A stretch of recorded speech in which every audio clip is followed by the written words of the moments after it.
Hello everyone, स्वागत है आपका आपके अपने यूट्यूब चैनल स्टडी कंटेंट में। आज हम आपके लिए यहाँ लेकर आए हैं मार्च महीने की मूमल करंट अफेयर का नेक्स्ट पार्ट। अगर आपने पिछले वाले पार्ट नहीं देखे हैं तो देख लीजिएगा जा करके, और अगर आप हमारे चैनल पर पहली बार विजिट कर रहे हैं तो चैनल को सब्सक्राइब कर दीजिए और पास में बेल आइकन का बटन है उसे प्रेस कर दीजिए ताकि आने वाली वीडियोज़ की नोटिफिकेशन सबसे पहले आपको प्राप्त हो सके। तो चलिए शुरू करते हैं इस वीडियो को।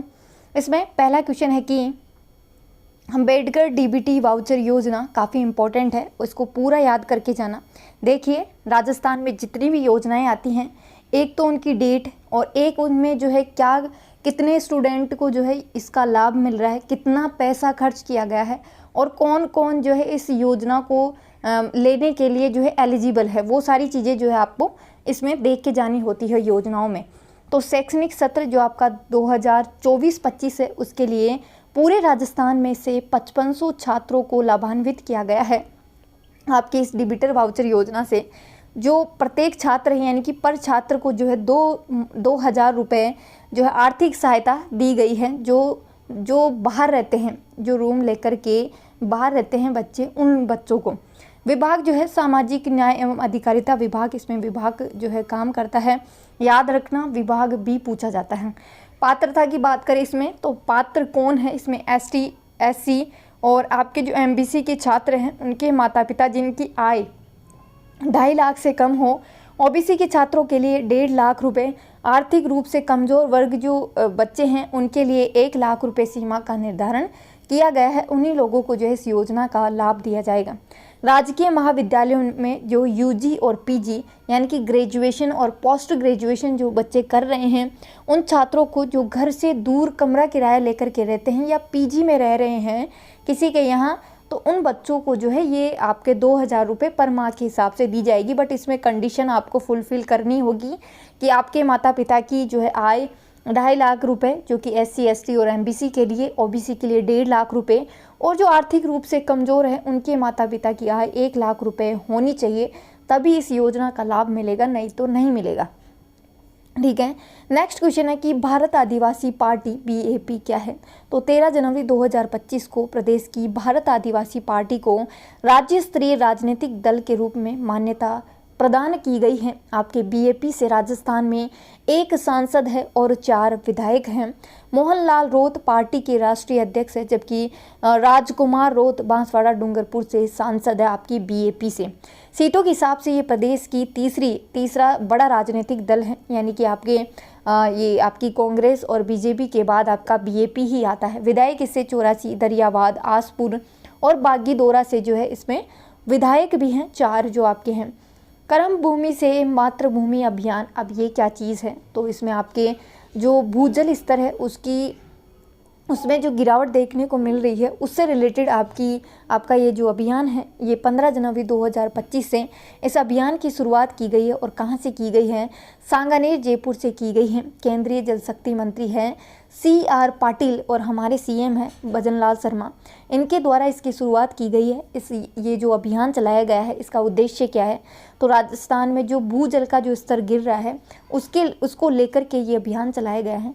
इसकी जो शुरुआत है, शुरुआती स्तर में ये राजस्थान के पाली, सिरोही, जोधपुर, भीलवाड़ा, झुंझुनू और जयपुर जिलों में जो है ये चलाया जाएगा। यह जो अभियान है केस से रेन से प्रेरित है, जो प्रधानमंत्री मोदी की जो संकल्पना है उससे प्रेरित है ये अभियान, और उसी आधार पर इसको चलाया गया है। राजस्थान में 45,000 रेन वाटर रिचार्ज स्ट्रक्चर वर्ष 2027-28 तक बनाए जाने हैं। याद रखना, पूछे जाते हैं।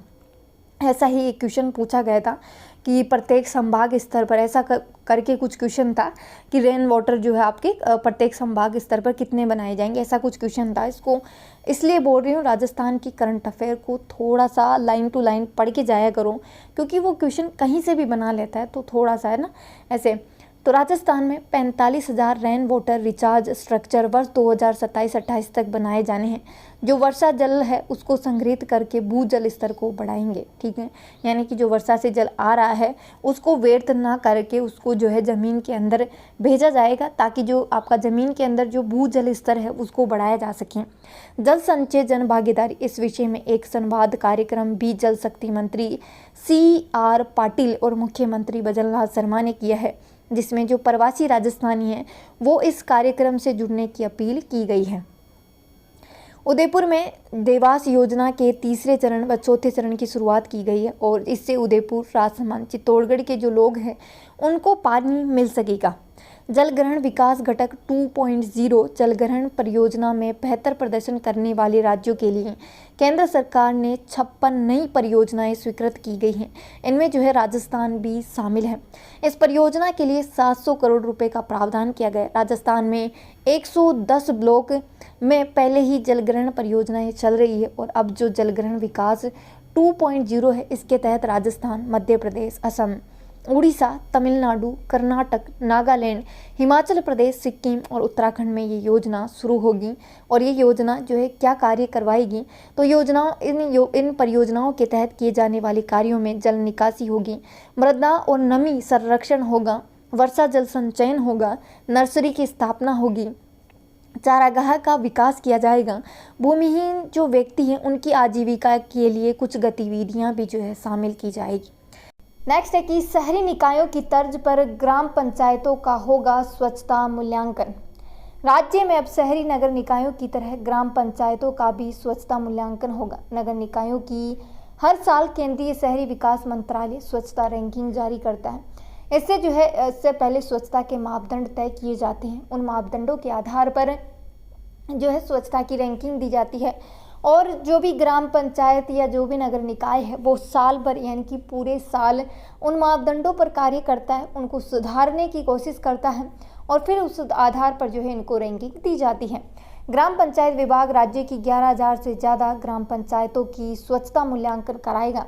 इससे पहले हर ग्राम पंचायत में नियमित सफाई और कचरा प्रबंधन की व्यवस्था की जाएगी। सबसे बड़ी चुनौती प्लास्टिक कचरे के निस्तारण की है और इसमें जो है आपका अदर वेस्ट अलग किया जाएगा, प्लास्टिक को अलग किया जाएगा ताकि जो है प्लास्टिक और जो अदर वेस्ट है वो एक जगह होकर के जो है नुकसान ना पहुंचाए ज़्यादा चीज़ों को। ठीक है, इसके लिए प्लास्टिक कचरा प्रबंधन की इकाई की स्थापना की जाएगी जहां कचरे में प्लास्टिक को अलग किया जाएगा और सभी जगह जो है सफाई की व्यवस्था शुरू होने के बाद ही जो है इसका मूल्यांकन किया जाएगा। ऐसा नहीं है कि वर्तमान में जो स्थिति है उसी के आधार पर कर दिया जाए, नहीं, पहले एक मौका दिया जाएगा। जो पंचायत जितना अपने गांव को चमकाना चाहती है चमका लो और फिर उस आधार पर इनको रैंकिंग दी जाएगी, यानी कि एक मौका सबको दिया जाएगा। पहले प्लास्टिक का जो उपयोग है उसको रोकने के लिए जो है गांवों में बर्तन बैंक स्थापित किए जाएंगे। ये जो पायलट प्रोजेक्ट है इसके रूप में कोटा जिले का बोरबास जो ग्राम पंचायत है वहाँ पर बर्तन बैंक बनाया जा रहा है। इसमें जो है करीब 3,000 के लगभग जो है बर्तन के सेट होंगे।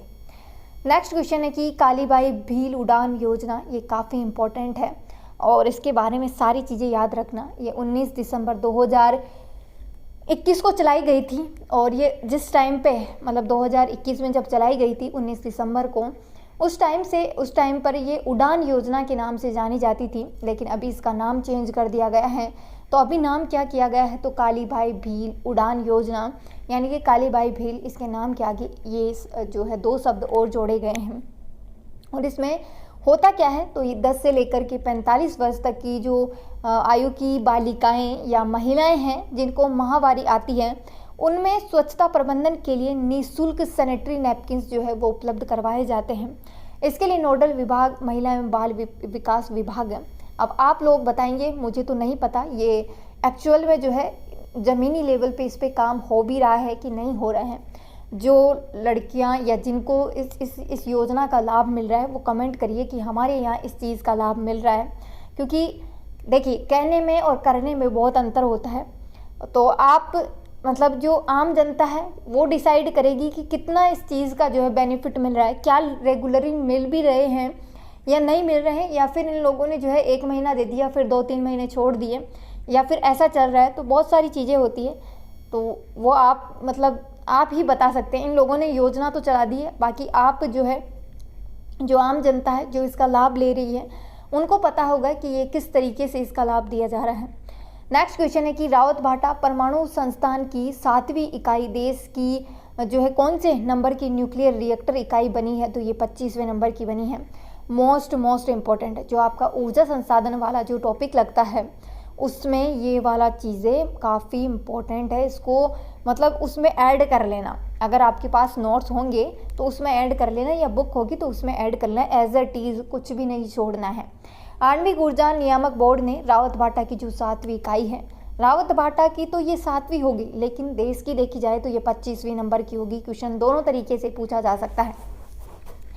इसकी जो क्षमता है वो कितनी है, तो 700 मेगावाट की है। देश में अभी भी 8080 मेगावाट बिजली उत्पादन न्यूक्लियर एनर्जी से होता है, और इस 25वीं यूनिट के बाद क्षमता 8780 मेगावाट हो जाएगी। रावत भाटा की 7वीं इकाई स्वदेशी डिज़ाइन और 700 मेगावाट क्षमता की भारी पानी रिएक्टर आधारित ये तीसरी इकाई है।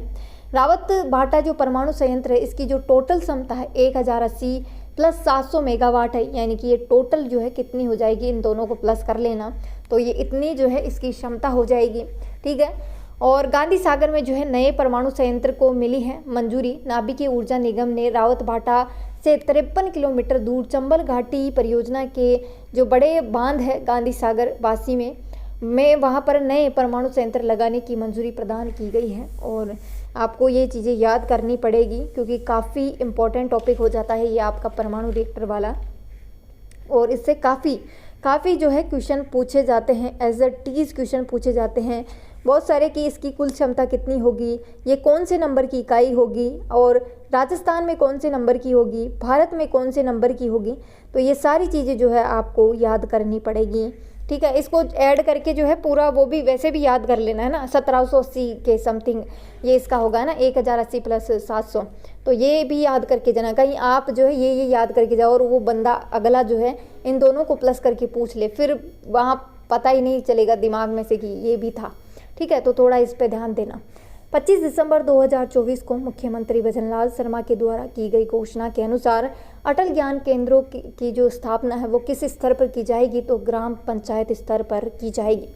प्रदेश में कितनी है, तो 11,387 ग्राम पंचायतों पर अटल ज्ञान केंद्रों की स्थापना होगी। इसके लिए करीब उतने ही अटल प्रेरकों की सुविधा नियुक्ति भी की जाएगी। अटल प्रेरकों के जो कार्य हैं वो क्या होंगे, तो अटल ज्ञान केंद्रों के विकास पर 500 करोड़ रुपए खर्च होंगे। अटल प्रेरक जो है जो पात्र परिवार होंगे उनको सरकारी योजनाओं का लाभ दिलाने में उनको सहयोग करेंगे। ठीक है, नेक्स्ट इसमें कि केंद्र पर भी होगा ऐसा ही, तो युवाओं को प्रशिक्षण इसमें सुविधा होगी। ई मित्र की तर्ज पर सरकारी योजनाओं के आवेदन की सुविधा की जाएगी। और जन्म एवं मृत्यु जो पत्र हैं, मूल निवास, राशन कार्ड, जो अन्य प्रमाण पत्र है वो बनेंगे। प्रतियोगी परीक्षा की जो तैयारी कर रहे हैं युवा आम जनता के लिए लाइब्रेरी व ई लाइब्रेरी की सुविधा जो है यहाँ पर उपलब्ध होगी।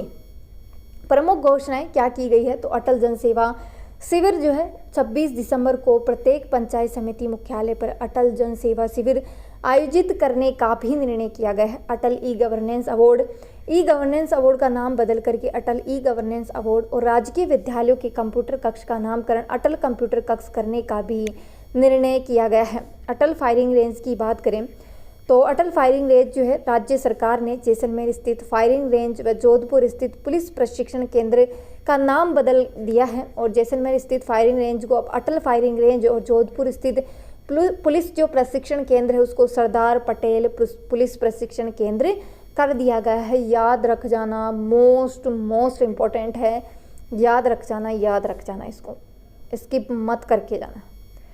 नेक्स्ट क्वेश्चन है इसमें कि 7 जनवरी 2025 में सीनियर नेशनल वॉलीबॉल चैंपियनशिप का आयोजन कहाँ हुआ है, तो SMS स्टेडियम जयपुर में।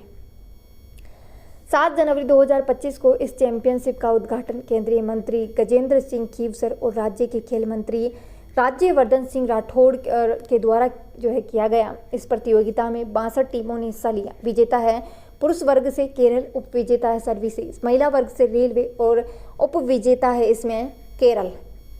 नेक्स्ट क्वेश्चन है कि 10वीं national aero skate ball championship जो है वो कहाँ पर हुई है, तो आपकी शिरडी महाराष्ट्र में आयोजित करवाई गई है 2025। 10वीं national aero skate ball championship 2025 Rajasthan में 7 स्वर्ण 4 रजत और 2 कांस्य पदक जीते। राजस्थान जूनियर टीम में स्वर्ण पदक और राजस्थान सीनियर टीम में रजत पदक जीते हैं। पैरा राष्ट्रीय तीरंदाजी प्रतियोगिता की बात करें तो जनवरी 2025 में जयपुर स्थित जगतपुरा शूटिंग रेंज में इसका जो है आयोजन हुआ है। कंपाउंड महिला वर्ग में पायल नाग रायपुर ओडिशा ने शीतल देवी को हराकर के स्वर्ण पदक जीता है। पायल मुंह से जो है तीर चलाती है। ज्योति कुमारी ने कांस्य पदक, और कंपाउंड पुरुष वर्ग में राकेश कुमार जो कि जम्मू एंड कश्मीर से ने उत्तर प्रदेश के जो है मोहम्मद सावेज को जो है हरा करके स्वर्ण पदक जीता है। देखिए यहाँ इतना कोई इम्पोर्टेंट नहीं बनेगा क्वेश्चन, बट फिर भी थोड़ा सा ध्यान दे जाना है इसको कि पैरा राष्ट्रीय जो प्रतियोगिता है वो कहाँ पर हुई है। जयपुर स्थित जगतपुरा शूटिंग रेंज में हुई है। और बस इतना ही पूछा जाएगा इसमें पर्टिकुलर ये नहीं पूछा जाएगा कि किसने कौन सा अवार्ड जीता है, बस यही पूछा जाएगा। इसमें भी यही कि कहाँ आयोजित हुई है, तो शिरडी महाराष्ट्र में। उसमें 7 स्वर्ण 4 रजत और 2 कांस्य पदक राजस्थान ने जीते। बस नेक्स्ट है कि 50वीं जूनियर राष्ट्रीय कबड्डी प्रतियोगिता हरिद्वार उत्तराखंड जनवरी 2025 में राजस्थान की बॉयज़ और गर्ल्स टीमों ने कौन से पदक जीते हैं, तो ब्रॉन्ज मेडल जीते हैं।